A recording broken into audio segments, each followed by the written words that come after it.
should have made enough for everybody. There's more here. Okay. All right. So sadly we still have to remember we're in Elul and we're doing the incredible Elul Avoda. We made it sound as though Rosh Hashanah is basically just like nothing. So as is known in Hasidus, depending on what you're discussing, it becomes the most important thing in reality. So we have to set our sights towards Rosh Hashanah here, and we're going to realize that you thought Elul was good. It's really just it's all about Rosh Hashanah. So I'll be honest with you, it's a deep mimer.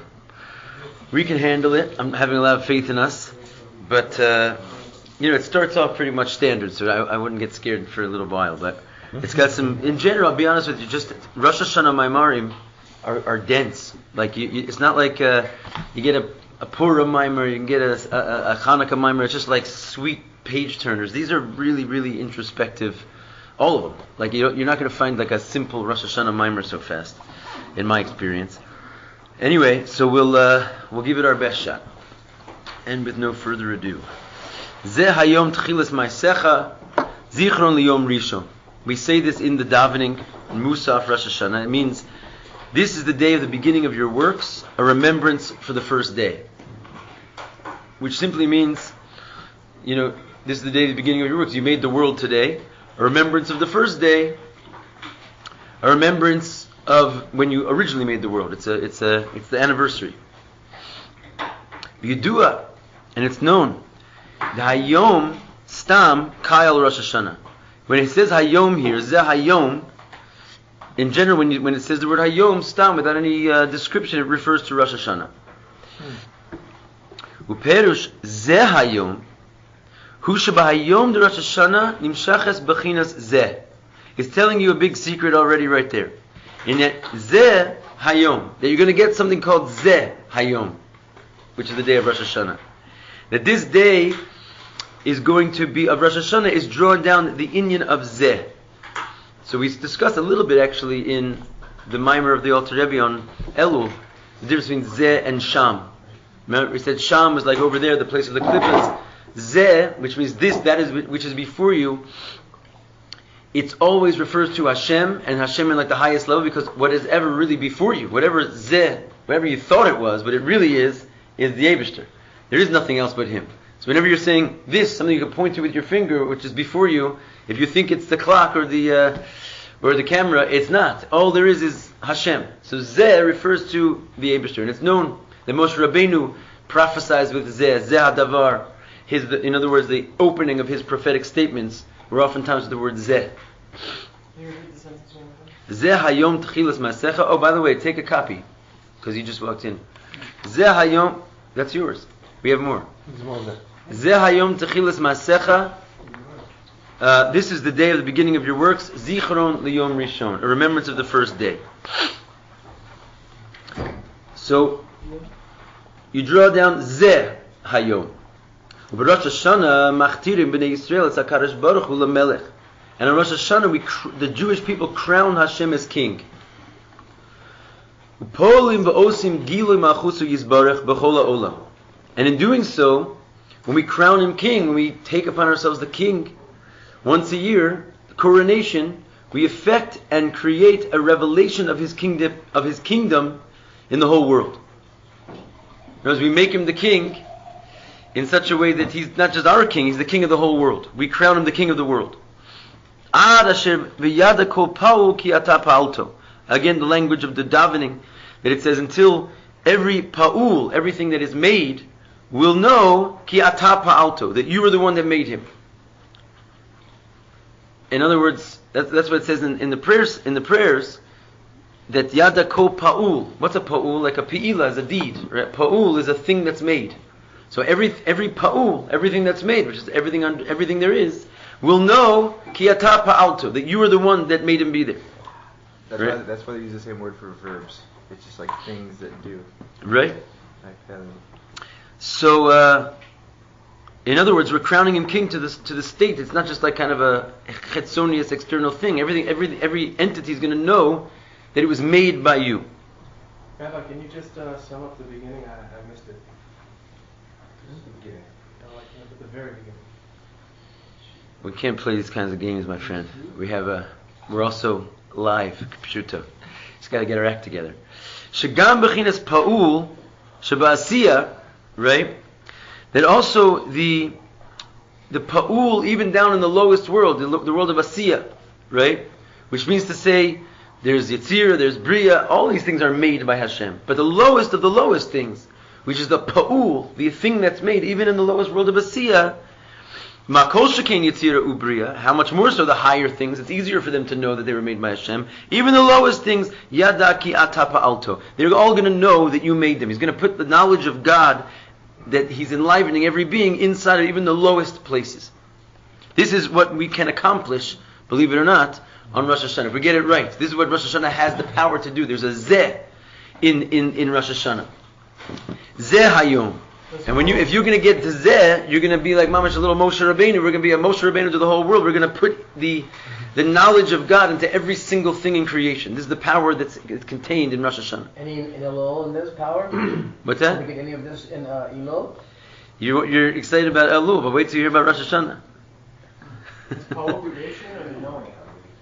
Pa'ul is the created thing, and it's going to know that you pa'alto, that you made it. So it is made, you made it. But isn't it saying by your actions through through this month? Right, okay, you guys can't shake Elul. Yeah, we got it really good into you. The The point is that yes, Elul has the power to summon up this energy, but it doesn't mean that Rosh Hashanah really we're gonna make a comparison actually to Rosh Hashanah and Elul, in particular the 25th of Elul, and we're gonna see that as great as Elul is, Rosh Hashanah indeed has something greater. And again, this is sort of a going joke in Chassidus. In other words, Rabbi, you just told me Hanukkah was the greatest holiday. You just told me Pesach was the greatest holiday. You just told me So what is it? So how do we answer this question? Huh? Because the concept of Zeh, right? Whatever you're pointing to is the Eibishter. So if you look at it long enough, you're going to see that this is mamish the Eibishter. You know, so if you want to look at Elul, you're going to see that there's nothing but the essence of God in that place. If you're going to look at Rosh Hashanah, you're going to see that nothing compares to it. You know, because it's true. It's just it's not like it's not really something you compare one to the other, because God is in every place. So whatever focus and lens you're looking through, you can have to see God in that place. And that's really the inyan of Chassidus. It's meant to bring to life in the fullest measure wherever you are. So even though we're still in Elul, we have to turn our sights towards Rosh Hashanah. We can't stand on Rosh Hashanah and not know what it is, right? You say I had a great Elul, but it's Rosh Hashanah. Trust me, you're going to be upset with me if we don't talk about Rosh Hashanah. When it comes, you're gonna want to know what it is. But isn't like Yom Kippur like the holiest day of the year anyway? Like, now you're already into Yom Kippur. Wait till we get to Yom Kippur. No, I mean like everyone says it. It's like how's that? It has, listen, Yom Kippur certainly has its thing. But don't we say that Yom Kippur is merely a day like Purim? Didn't we just say that the 15th of Av is stated in the Pasuk, Lo hayu yomim tovim liYisrael, kachamisha asar b'Av, v'Yom HaKippurim. The Yom HaKippurim was secondary. Because wherever you are, you know, it's not a joke. It's not a game. It's a reality. God is everywhere. The essence of God is everywhere. But the thing is, you need a certain lens to see it. So if you're looking through the lens of Purim, while it's Rosh Hashanah, you're not going to see the God in Rosh Hashanah, right? You have to open, and that's what Chassidus does. What is Chassidus called? Just as a side note, when the Kabbalists started to write their Sfarim, right? It was very interesting. And you see, it's called the Sharim. They said this is the Shar HaTakiyas. This is the Shar Rosh Hashanah. The Shar means gate, right? And it's interesting that where do they reveal all this Kabbalah? In Sfas, right? And they came and they said Zeh Shar HaShamayim. Zeh. Right, but they called Sfas the Shar, because the gematria of Sfat is Shar, gate. So all the gates are here. In other words, just like in the world, you also have physical places that. By the way, if you go to Zimbabwe and you have the Hasidus of Zimbabwe, you'll find it over there also, because God is everywhere. But the truth is that in Sfas it's a little bit easier to see. It's like we're always in a holiday over here, because this is the ultimate Shar. I'll go to the Mitzvah. You know that Chardonnay? They found out that grapes from that wine. Yeah. The French took and changed the name. It was the gates of Hashem. Okay. Nice. Makes sense. I like that. Oh wow. Wait Shar a Hashem. second. Chardonnay. Like Dinay, like the half the name of Hashem, like Adni. Okay. All right, let's go on because it's also quite a long mimer. We have to sort of stay on focus here, but trust me, Rosh Hashanah's got something for itself.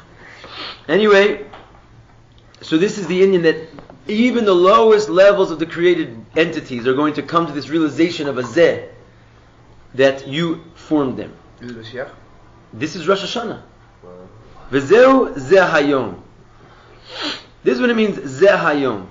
That Zeh is coming Hayom. Hayom refers to Rosh Hashanah. The Rosh Hashanah nimshach Ilocos Begin mamish. Then on Rosh Hashanah, it's drawn Ilocos Begin mamish. And already you can see what's the difference. Elul, there's no Gilui. So in other words, it's great that we say what we said. But if you want, he's Galus of Ilocos. If you want a Dira Betachtonim, a dwelling place in the lowest worlds, you don't get that with potential. You get that with actual. So already, it's not even a comparison if you think about it, that even though you can sort of trigger and pull the strings of Rosh Hashanah in Elul, you're pulling the strings and triggering what the real thing, like Mamish Zeh Hayom.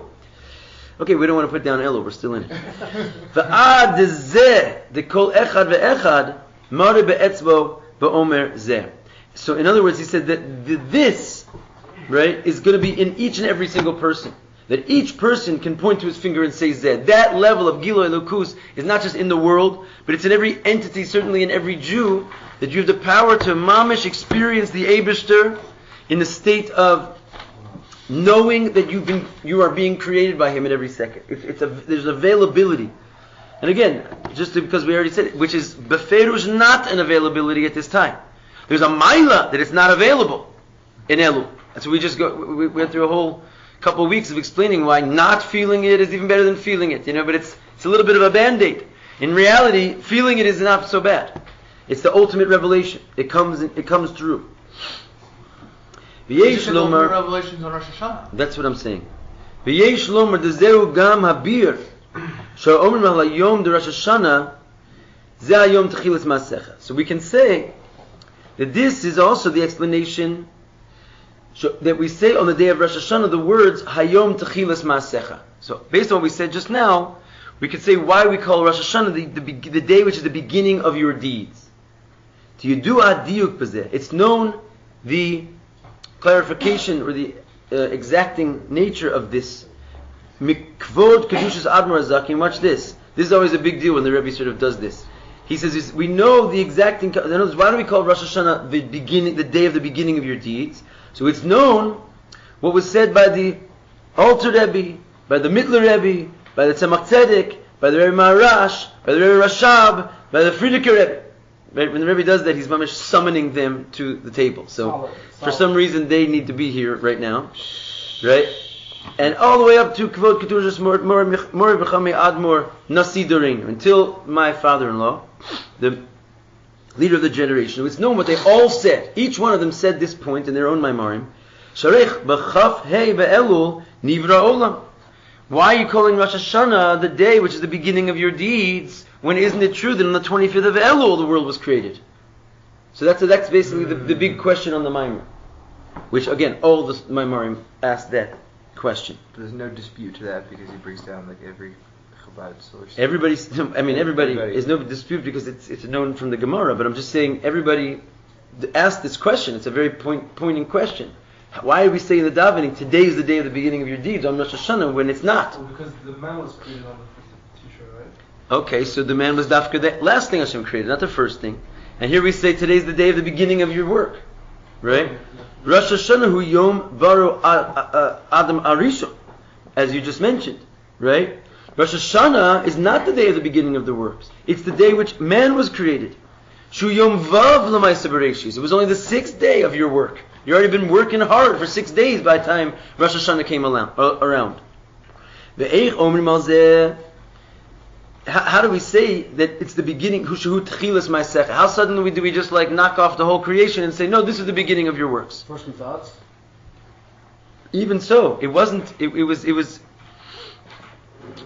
might have been first in thought, but we're talking about the beginning of your work. If you want to get into actual detail of the grammar, it says tchilas ma'asecha.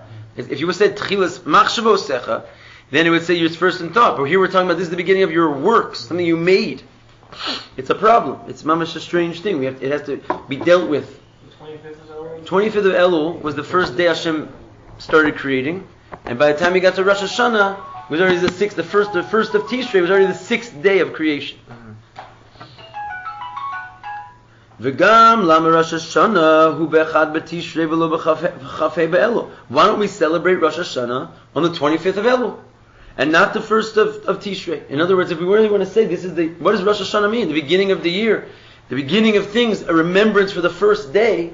We have no problem. We could just celebrate it when it happened on the 25th of Elul. We were created on the 1st of Tishrei. But the world wasn't. And we're celebrating Hashem's, it's not only Rosh Hashanah for us, I have to tell you. We're a little bit egocentric in a lot of ways around here. But in reality, it's the beginning. Rosh Hashanah every single thing is judged on Rosh Hashanah. Right? It's the renewal of the whole world. What did we just read in Tanya a couple weeks ago or a week ago? That on Erev Rosh Hashanah, the entire life of the world recedes back into its home. And on Rosh Hashanah, with the blowing of the shofar, existence happens all over again. Why? It happens on 25th of Elul. And why don't we celebrate? Why does all of a sudden have this quality? What's going on that we're celebrating this on the wrong day? Not the day it originally happened. Especially when we're saying, this is the day of the beginning of your works, a remembrance for the first day. It's not a remembrance for the first day. Yeah. It may not be the first day, but he's the head of the 7 days of creation, correct? So it's like saying your shoulders, they might not be the top of your body, but no, you start from the top, you start from the beginning. You know what it means? The head means the first. So if it's not the first day, it's not the head, seemingly. Is it possible it starts on Rosh Hashanah because that was when man was created? We're saying that, but why? That's the question. Rosh Hashanah, and another thing as he goes further, it was what we already just said. And on Rosh Hashanah, Kol Bai Olam Avrun Lefanecha Kivnei Maron. It says that on Rosh Hashanah, all of the entities of the world pass before you like a flock. In other words, so again, even those things, Lo Rak Sug Medaber, not only man who can sort of say this is my special day, he's not the only one that gets judged. Elagam hanivroim misug chai, misug tzomeach, and misug domim. Even all the entities that come from the animal kingdom, the vegetable kingdom, and the mineral kingdom, they're also all judged on Rosh Hashanah. What does that have to do with them? They were already healthily planted into the world and had their existence before. Why don't they have their Rosh Hashanah on their day they were created? Why does it all come down to the day man was created? Why is the Rosh Hashanah the beginning, specifically on the day that man was created? Why don't we all get judged on the day that the world was created? So you can see there's a certain reason for our egocentricity. The whole creation was sort of switched on to our watch. Why don't we have a 7-day Yom Tov then, respect and celebrate everything respectfully? And they need respect. I think we're getting to the answer. In a certain sense, by the way, we do. In other words, just so you should know that when it comes to the 25th of Elul, there's definitely a heightening of and a recognition that these are the days of creation, and I don't know if a celebration of them is the right word, but definitely a recognition of them. And the same is true, by the way, for the 7 days which precede Nisan, right? There's also a special holiday that goes there. What is that called? The 5 days before Nisan is the days of Adar, right? The last days of Adar are called the 7 days of the Miluim. That's the days that we started erecting the Mishkan every day and preparing it before on the Rosh Chodesh Nisan, Hashem dwelled in it. It's a very, very, very similar thing. So in other words, it's a similar thing. When the 25th of Elul comes in, it has sort of a likeness to this, that you're making the kli, the final, hammer, makish patish in the Indian of Elul, so that you can make the kli for Rosh Hashanah. So it's not like we just don't recognize and honor these days. Especially, the 25th of Elul is also the Rebbitzon's birthday. Is it not? Or is that 25th of Adar? I think it's 25th of Adar. The Rebbe's wife. I think it's Adar. Anyway, Habir Bazeh, the Bir Bazeh, the explanation of all this, why is it all switched over to man and the 6th day? The tachlis hakavana b'briyas ha'olam. Simple answer. Hu sha'adam al yidei avodaso yamshich gil elokus ba'olam. And the reason is because just celebrating the birthday of the world is not, just like we were saying a second ago, just celebrating Elul, even though it's got the essence and all that, it's not the purpose of everything. The purpose of the creation, as it were, is that a person, a man, Adam, through his divine service, should draw down Elokus ba'olam, into the world. God did not just make a world because it's nice. He made a world because it's a setup to have divine revelation in this world. He wanted a dira b'tachtonim. So he had to make a tachtonim. He had to make a lower world so that he could have such a dira. But just making the tachtonim was not the purpose of the world. And so even though that happened on day one, it's really not the beginning of the world. Much like Dela was saying, what's first in thought, really? What is the whole thing there for? Is to get to a revelation of God in His world. So while he was busy making the land and the sea and the fish and the birds, that's not what it was about. He wasn't so thrilled about fish and birds. He wanted that all those fish and birds should know kol pa'ul ki ata pa'alto. That everything should know that they're a divine entity. And that was not able to be done yet until Rosh Hashanah, until man came around, because man has the one who can serve Hashem and therefore usher Gilui ad Zeh. He can bring a Gilui all the way up until the Gilui of Zeh. There's many levels of Gilui. He can bring a Gilui, a revelation, all the way to the level of Zeh, the ultimate Gilui. Kol echad ve'echad mar be'etzbo ve'omer Zeh, i.e., that every single entity can point with their finger in front of them, like they did by Kriyas Yamsuf. This is where this Indian comes from. Zeh keli vanvehu. This is my God, and I will glorify Him. When did the Yidden reach this point that they could point with their finger and say, "This is God"? Mamish in the middle of the Kriyas Yamsuf, when the world just did not hide itself in any way, that the whole world was nothing but the Eibishter's creation. So this is a Rosh Hashanah Inyan, the ability to bring God into the world. The Inyan zeh nischadesh v'nasa b'yom baro Adam. This only became available, it was renewed, this ideal, and it became possible only on Rosh Hashanah, when man was created. The Briyas ha'olam b'chafei be'elul ha'esav b'chines ko. So it's kind of a little beautiful play on words right here. He says that the creation of the world on the 25th of Elul was not at the level of Zeb, at the level of Ko. What's Ko? Chafhei. What's Chafhei? The 25th of Elul. Right? So in other words, it's spelled right into the name of the date that there's a certain level of divine revelation that does come in on the 25th of Elul. It's the revelation of Ko. Ko Amar Hashem. All the prophets, it says, prophesies with the name Ko, or with the word Ko, except for Moshe Rabbeinu, who prophesies with the word Zeh. Right? So you see that the Chaf Hei Elul is an Indian of Chaf Hei. It's an Indian of Ko. Ko Amar Hashem. What is Ko Amar Hashem? It means so said Hashem. Just like it means the same thing as basically Zeh Adavar. It's what the prophet would say before he wants to say what Hashem said. Ko. It's like this. It means like this, but it's just not as clear of a language as Zeh. It's similar to this, but it's not this. Zeh is a word which means like an absolute clarity. These are the words of Hashem. Ko comes to the word like K. What is K? Like. It's compared to. This is something like the words of Hashem. So when you say to the world, this is almost it. This is like it. You're saying this is Ko. That's what Elul, 25th of Elul sort of had. But Zeh, they're saying this is it. Ubiyom baro Adam Arishon, al yidei avodaso. So when it comes to man's creation, through his service, not just his creation, but through his service that he has at his availability, nischadesh v'nasa gil elokus ba'olam. It became renewed, this ability to bring that level of divine reality into the world, the level of Zeh. Okay? This is the idea. Basically, even like the animal kingdom, vegetable kingdom, and mineral kingdom will be able to, they'll have intellect, so to speak. Kol basar yiru, it says that all flesh will see, which means that it doesn't mean that the brain in the flesh will see. It means the flesh itself will see. In other words, something it's beyond comprehension what we're talking about right here, because it's not. Usually you see with your eyes, because your eyes are fit for seeing.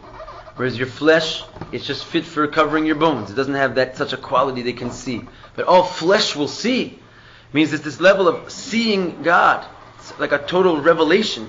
Seeing is revelation. It's going to be in every state of every pa'ul.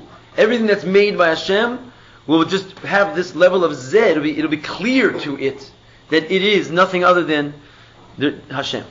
For it to understand that, it has to have some sort of intellect. Says you. But the truth of the matter is that why do you think your brain, which is a piece of flesh, basically, has all the rights to mamish divine intellect? Because it's like a fluffy thing, looks like a piece of popcorn? What about your pinky? It's very nice. You can put rings on it. In other words, if you think about it, the fact that intellect confused with flesh to begin with is a complete pella. It doesn't make any sense that you could see with your eye. Take your eye, God forbid, take a person's eye and put it on the table. It doesn't see anymore. It's just going to melt like water. It's a piece of flesh. It's nothing. And yet when it's like all put together, divine light comes out of your eye. You can like access the outside world around you through this vehicle of the eye. It's a miracle. Why can't I see that with my pinky? What does the flesh in my eyeball have so much over the flesh in my pinky? Nothing. It's just that Hashem, in the meantime, He made a type of Seder Ishtalshlus. It's very arbitrary. He said, certain flesh can see me and certain flesh cannot see me. Certain parts of your flesh can understand and certain parts of your flesh cannot understand. It's pashit arbitrary. And in the future, we're on Rosh Hashanah, this in very close future, there's an Indian that zeh, right? All flesh will see. There's an Indian of basically see every pa'ul ki ata pa'alto. Everything that's made will know. Will know. You have das that you made it. So this is only possible with the avodas Hashem. It's not possible with the creation of the world. The creation of the world has a Seder Ishtalshlus. It has this day was this day was this day was this. Your brain can do this, your eye can do this, your finger can do this. But on Zeh, when man gonna do his thing, he can make it that kol pa'ul yada ki ata pa'alta. Question. He always speaking about that Rosh Hashanah we get this just from the day itself? Or No, he keeps saying every time in parentheses there, avodaso shel adam, with the work. What was really mechadish in Rosh Hashanah was not just man, but man's ability to serve God in a unique way that other things cannot. So that koyach itself is like renewed based on. Yeah, it's exactly. Every single particle is going to be fully conscious. Mm-hmm. But how does that track, Rabbi? I got my godly soul, my animal soul, your animal soul, yeah. Like every single part of me, billions and billions of cells are going to be conscious, and yes. I have to struggle for. No, there'll still be an achdus. That's the beauty of it. Yeah. There'll still be an achdus. In other words, not like there's going to be many gods, God forbid, all of a sudden, where everyone knows in a way it's contrary to the other one's knowing, right? All the knowledge is going to be one at the same time. Godliness. Let's go on. It's a long mimer. We got a lot of tracks to make How here. does this then represent the binding of Isaac? He said the one will see. Similar to that aspect where he did whatever was he had all consciousness towards God and towards fulfilling His will. We could think about it. You're probably saying because Rosh Hashanah they blow the shofar, which is supposed to be a hint to the ram that was in the Akedah, right? That's what you're saying? Okay, so it's all tied in there. I mean, he says ki ata yadati ki yirei elokim ata. He says, now I know that you're fear of God. I don't know exactly how to answer that, to be honest with you. Okay. Base. Biur inyan ha'iloi shenischadesh v'nasa b'yom baro adam harishon. To explain the quality of this chiddush that became possible on the day that man was created. Yuvan behektim. We have to first understand, to preface, Milas Dargas ha'olam. We have to first know how great the world was, Kamo shenivra b'yom rishon, as it was created on the actual first day, the Ma'aseh Bereshis. In other words, we're going to understand the greatness of Rosh Hashanah only by way of comparison. Mm-hmm. That we have to really, really understand what we're talking about, that we don't celebrate Chaf Hei Elul as Rosh Hashanah, because really there's plenty of reason to do so. It's an unbelievable day that took place when Hashem first created the world. So only understand Rosh Hashanah by first prefacing the greatness of Chaf Hei Elul. What is the first day? Sha'az haya olam bedarga nailis the world at that time was at a very high stature. Kedilakamen, as we'll explain. Shemizeh yuvan godel ha'iloi. And with this we can understand the greatness shenis chadesh, that was all of a sudden renewed, a new level of greatness, and became available into the world on the day that man was created. And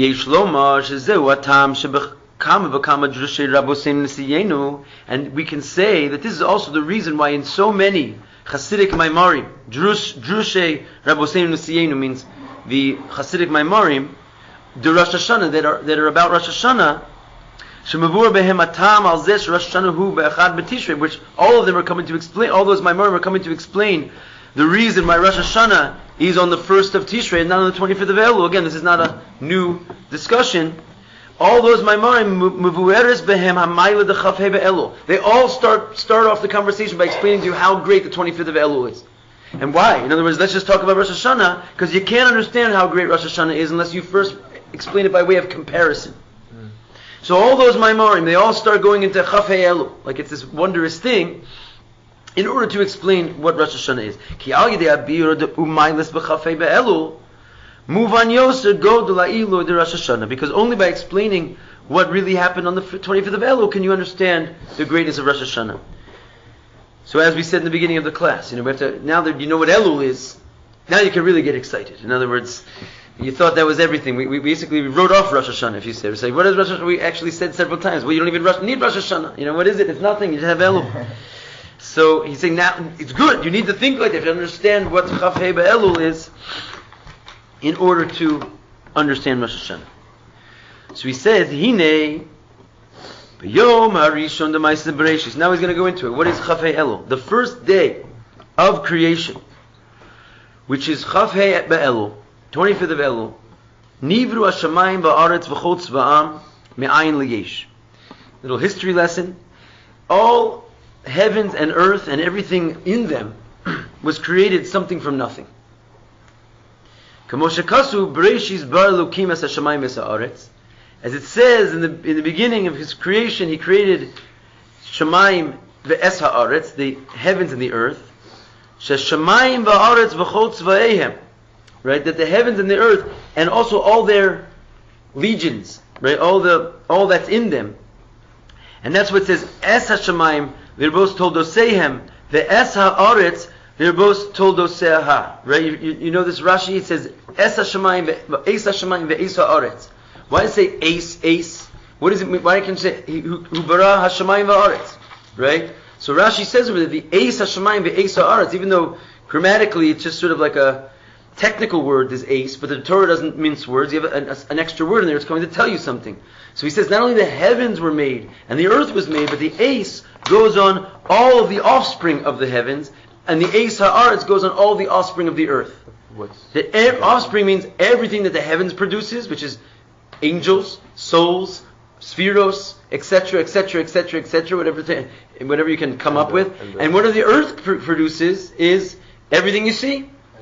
But right? But they weren't created yet. But they were. That's what we're coming to be excited about right now. Breishis bara Elokim Eis Hashamayim ve'Eis ha'aretz.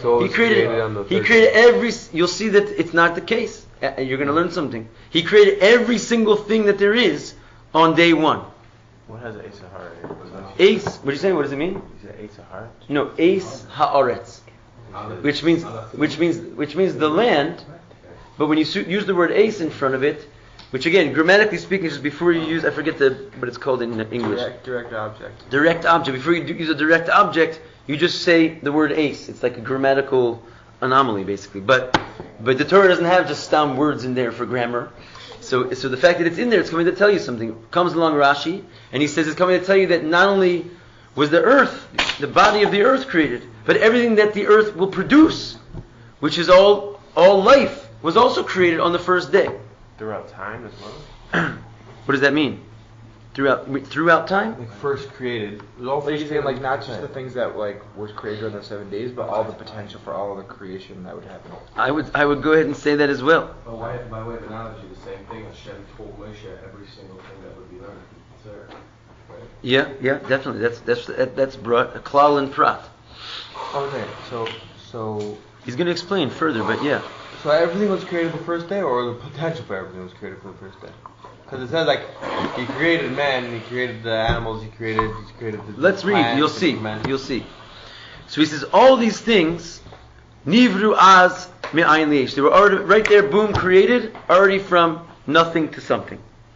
The gam anivroim. Here's your question. Gam anivroim shenizhavu b'yamim demais b'reisha shel achrei hayom harishon.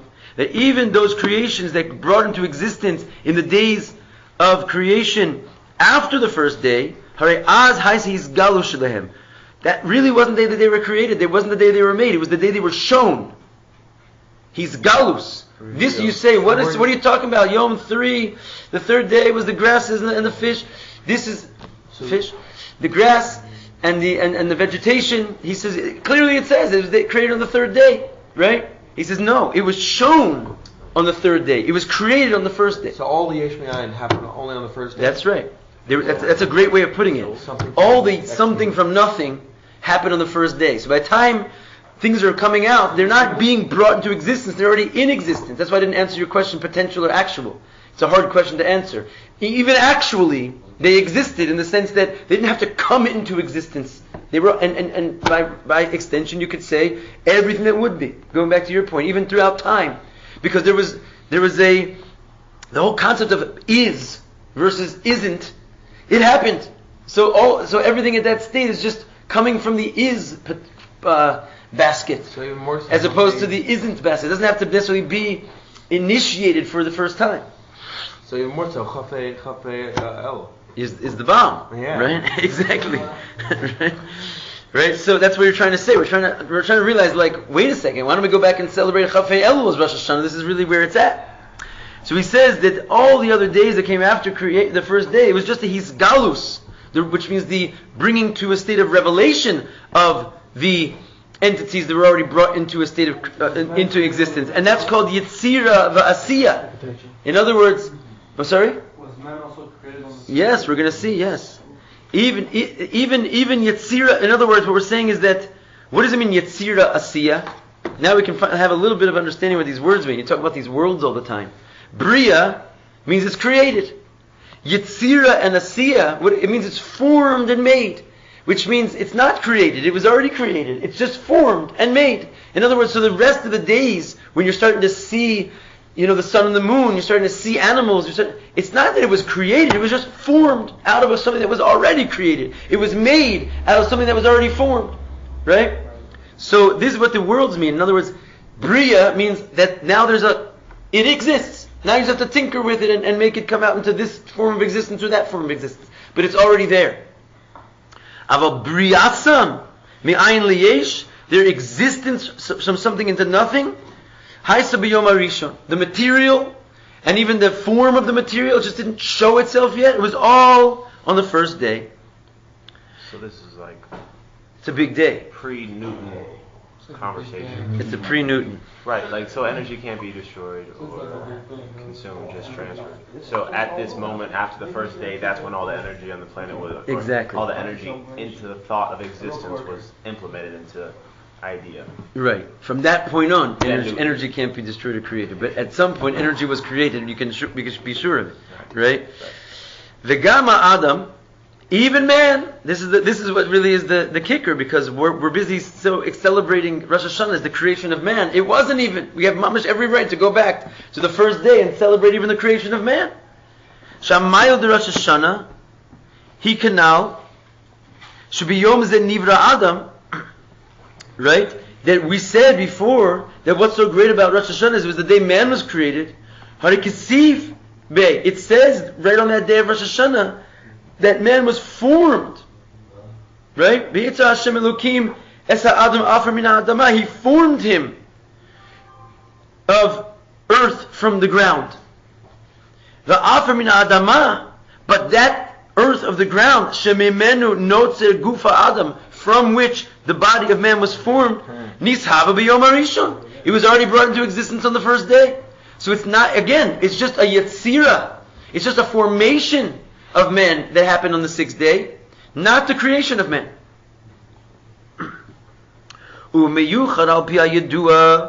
and particularly according to what it's known, Shakasav Bereshis.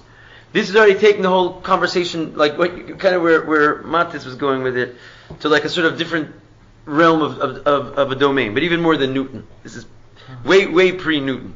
He says that this is, but in a similar vein. In other words, we're not just talking about the potentialities of the fire and water, earth and air over here, which is more or less lowly entities that were created.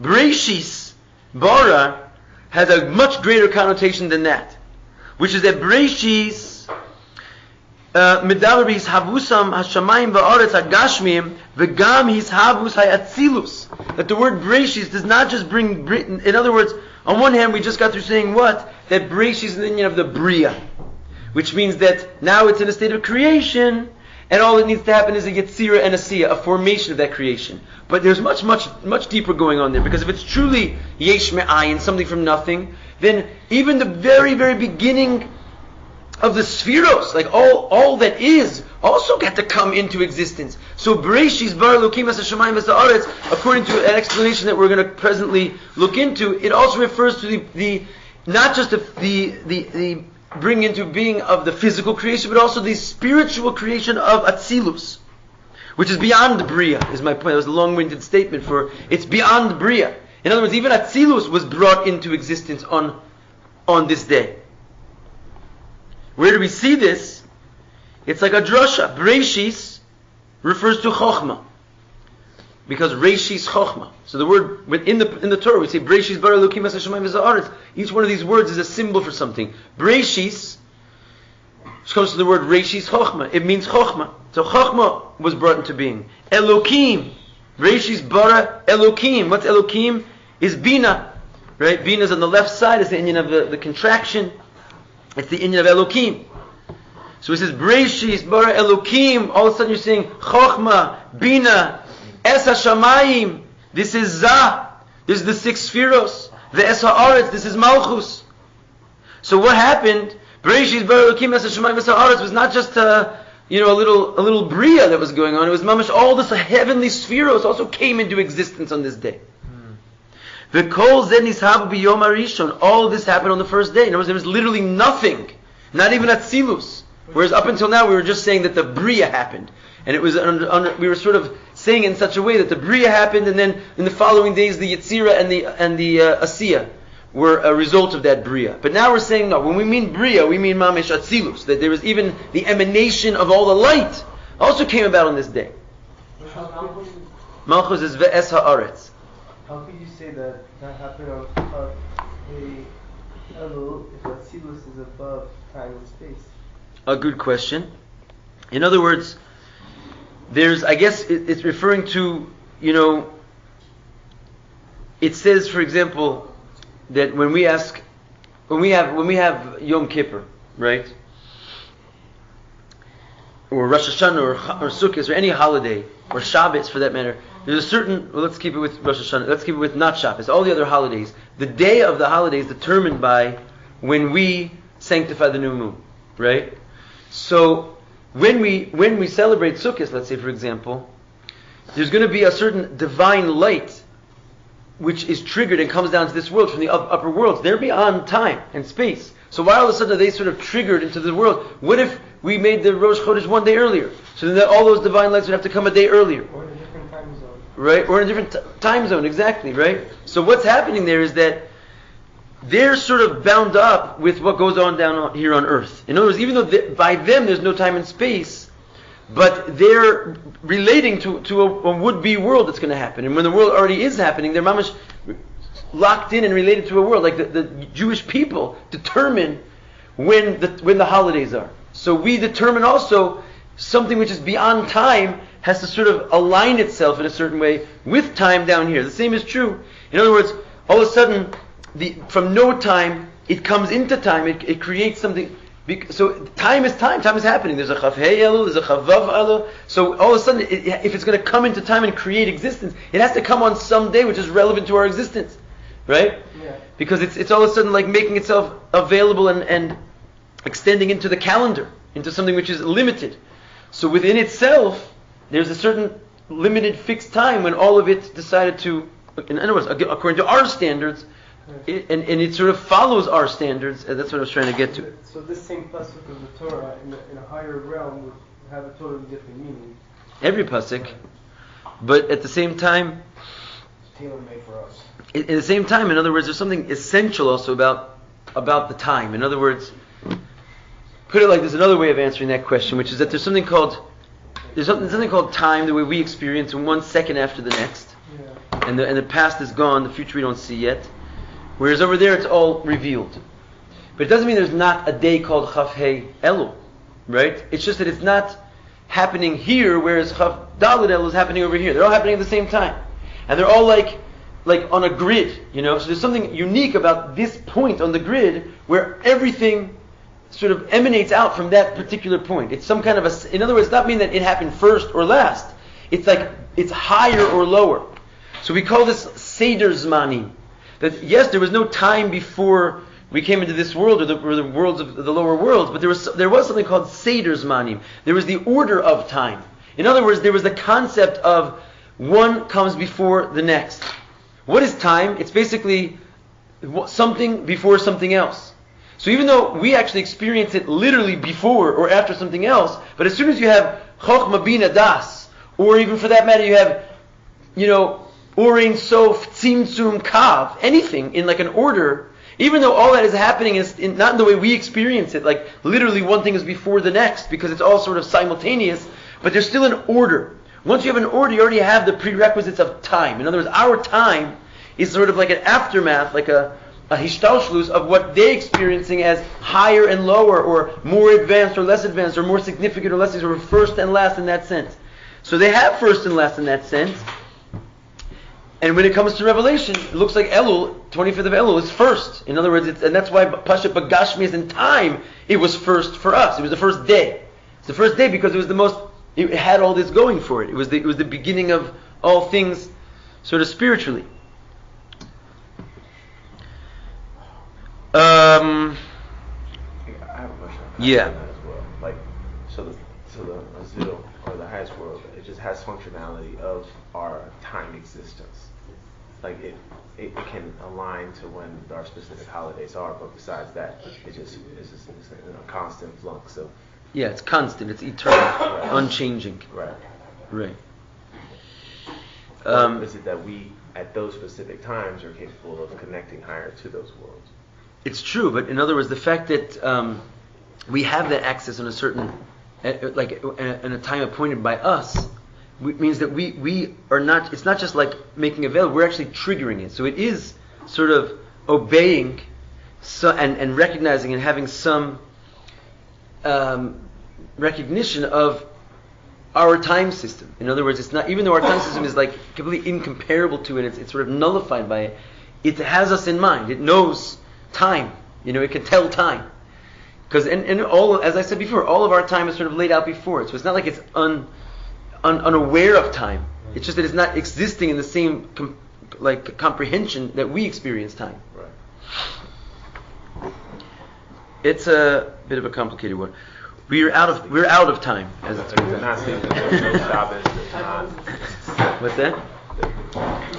Does it have the energy like We can't be out of say a time. Shabbos or Rosh Hashanna, or just a constant flux of energy that we draw down from it? It's constant. In other words, there's two things going on. Great. You're welcome. There's two things going on in general. Because God implicitly